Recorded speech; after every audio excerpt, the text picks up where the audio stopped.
नमस्कार मंडळी, मजेत आहात ना सगळेजण? आजच्या भागामध्ये आपण काही गोड पदार्थ पाहणार आहोत. पूर्वी आपण हा एक व्हिडिओ केलेला होता. आता आणखीन काही गोड पदार्थ आपण पाहूया.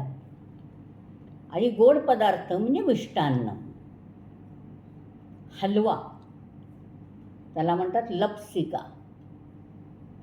पुरणपोळी, त्याला म्हणतात पोलिका. शेवया, सूत्रिका. बालुशाही, त्याला म्हणतात मधुमंठहा. इमरती, त्याला म्हणतात अमृती. अनारसा, त्याला म्हणतात अपूपा.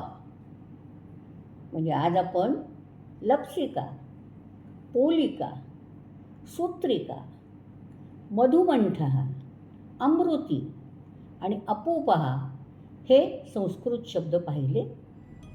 आज आपण इथेच थांबूया. नेहमीप्रमाणे आपण माझ्या या वाहिनीला लाईक, शेअर आणि सबस्क्राईब करा आणि कमेंट द्यायलाही विसरू नका. जय संस्कृत.